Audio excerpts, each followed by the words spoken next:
Naguguluhan, nalilito at nasasaktan ang mga fans sa bagong pasabog ng teaser ng pelikula ni Kathryn Bernardo at Alden Richard. Sabi nga nila, bakit nagbago si Joy, ang karakter ni Kathryn Bernardo? Bakit biglang-bigla parang naiwan si Ethan, ang karakter naman ni Alden Richard? Ano nga ba raw ang nangyayari? Parang hindi happy ending ang lahat, parang iiyak sila ng husto sa sinihan. Anyway, heto nga ang chika ng fans na gulong-gulo sa napanood nilang teaser. Sabi nila, parang nagbago si Joy nang makarating sa Canada. Makakasakit yata ito kay Ethan. The love of his life changes a lot.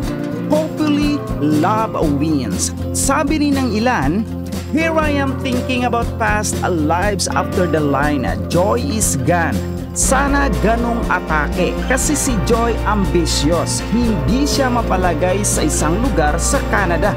Dahil may pangarap, may conviction, she's always a ghost. At heto naman si Ethan, sana he will learn to realize maybe, just a maybe, the saying of hello love again doesn't mean that things will finally go his way. Sana he'll learn this time to turn away. Sabi rin ng ilan, best actress talaga si Joy. Grabe, nakaka-proud. Sabi rin ng iba, bakit parang masakit Direk Cathy? Please bawi ka po sa thriller. Well, mas lalong nabuhay ang interes ng mga fans na tutukan ang mga susunod na ganap sa Hello Love Again ng Kathryn.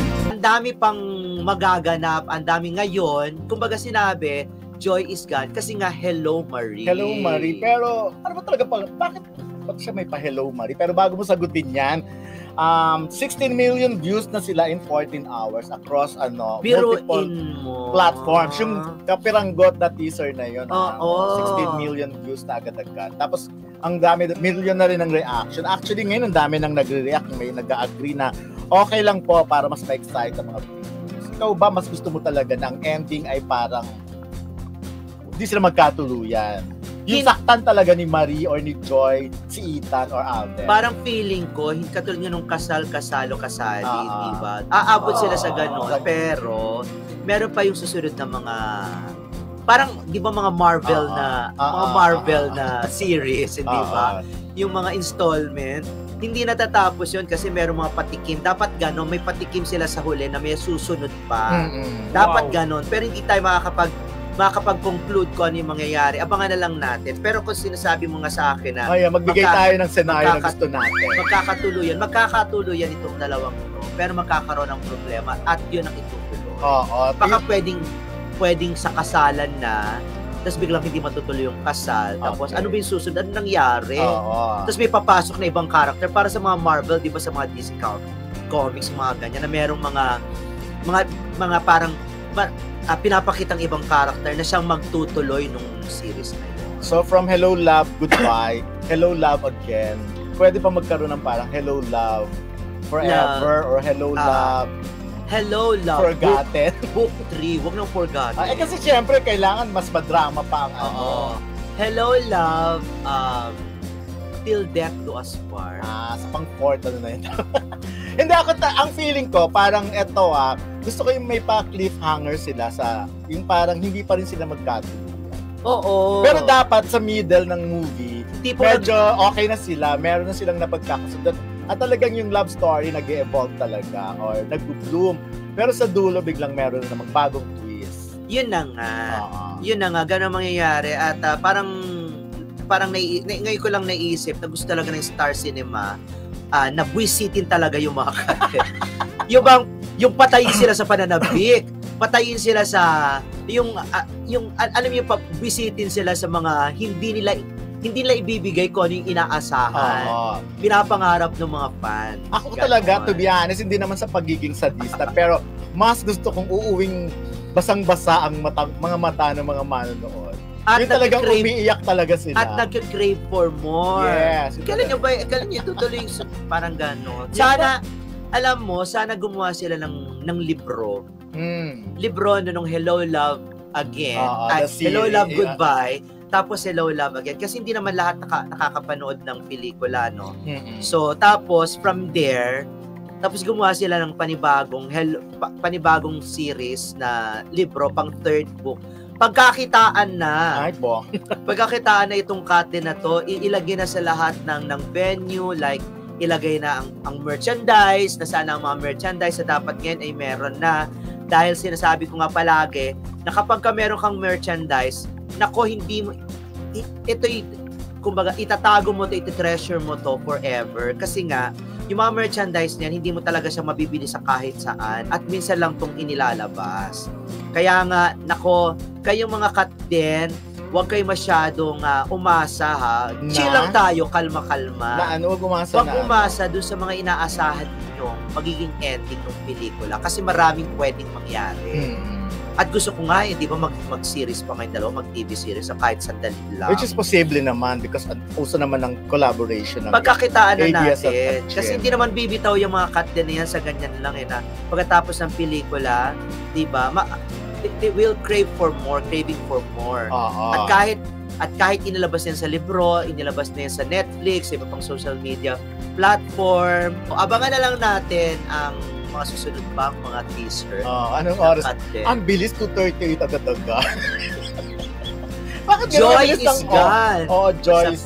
No, Joy is gone, pero hello.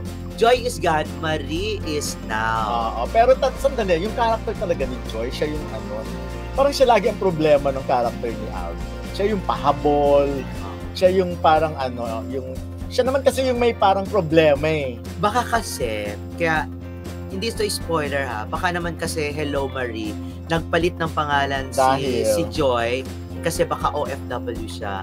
Baka nagti-TNT siya parang katulad sa Canada. Ang layo na ng inabot ng Pero why not, diba? Baka mamaya ganun nga yun. Ako na feeling ko, kasi nga gusto niya parang bagong buhay siya lagi eh. Baka sa Hong Kong siya si Joy, tapos sa Canada siya si Marie. Malay natin, yung prequel, yung bago pa mag-Hong Kong, baka iba rin ang pangalan niya. Hindi naman siguro may pagka-scammer. Papakita siguro. May pagka-scammer ang character ni May mga ganun kasi pagdating katulad sinabi mo, bago, naman. para magbagong buhay ka, wala lahat ng mga nega na nangyari sa pinagdaanan, magpapalit ka ng pangalan. Ngayon, hindi natin, yun lang na iniisip ko na baka nung dumating si Joy sa Canada, posible nagti-TNT siya at nagpalit siya ng aliases. Ginawa niyang Marie.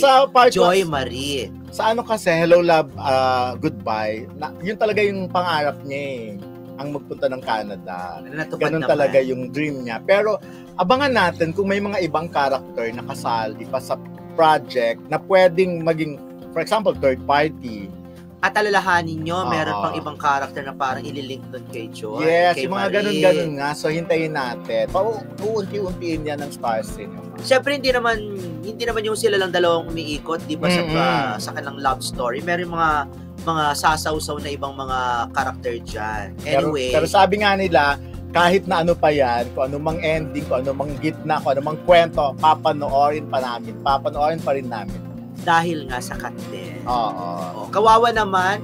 Alam mo, naisip ko, kawawa naman yung sasaw-saw dun sa love story tapos magkakaroon ng triangle. Kasi siguradong marami dyan ang masusukulam dun sa character. Pero depende yun sa character. Kung malay mo naman, di ba, katulad ng parang character ni Maha Salvador kay Bea and John Lloyd noon. Kung makakasimpatize ka doon sa character kasi si Maha yung nakasama ni John Lloyd during his yung character niya na down siya, di ba? So, parang may pagkanon doon kasi si Bea din gusto niya ring mataas din ang pangarap. Oo nga. Ay, teka bigla ko naisip, oo nga pala. Parehas, di ba gano'n? Si Popo yun, si Basha yung mas may pangarap, si Popo yung naiiwan. May mga ganun, may pattern ganun ng Star Cinema. Kahit sa mga series nila ganun ang pattern nila, may kakon. Kahit naman ang rewind iniiba-iba lang nila ang mga character, ang mga artista. Nilalagyan lang nila konting palabok. Pero ganun din yung, ang pansit, pansit pa rin yan. Akala ko pansit pa. So, ang pansit pa lang yan. Lagyan mo man ng mga ng mga fishball, ng mga sweet balls, kikiam, kung ani-kani. Pansit pa rin. Lagyan mo yan ng chorizo Ticino, mga ganyan, pansit pa rin yan. Basta Pero once na nilagyan mo na ng tomato sauce at ketchup, spaghetti na yan. parang kanin pa. Huwag naman, hindi mo yung Pero lalagyan. diba, hindi naman totoo. Hindi, yun nga sinasabi ko, yun talagang pinaka-effective na formula. Kasi ang rewind parang ganun din yun. Diba? Umalagwa yung, kumbaga yung character ni Ding Dong, medyo hindi nagtatagumpay. Tapos doon nangarap yung character ni Maria na mag-abroad din dahil gusto niyang sundin ang kanyang pangarap.